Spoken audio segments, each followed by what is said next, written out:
Cooking is my love language.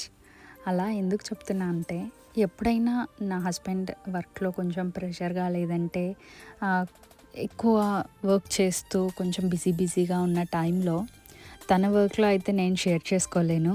But అలా అని ఏం చేయకుండా ఉండాలన్నా కష్టమే గదా!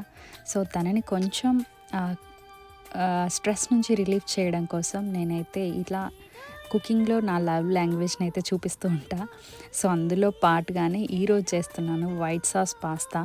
సో, ఇది నేను ఫస్ట్ టైం ట్రై చేస్తున్నాను. నేను కూడా మరొక దగ్గర చూసి ట్రై చేసిందే. బట్ అవుట్‌పుట్ మాత్రం చాలా వచ్చింది. తను వర్క్ చేస్తూ ఆ బిజీలో మధ్యలో ఇది టేస్ట్ చేసినప్పుడు చాలా బావుందే ఇది. ఏంటి ఇది? దీని పేరేంటి? అని అడుగుతున్నారనమాట. సో, వైట్ సాస్ పాస్తా అని చెప్పగానే చాలా యమ్మీ ఉంది అని చెప్పారు. So, happy.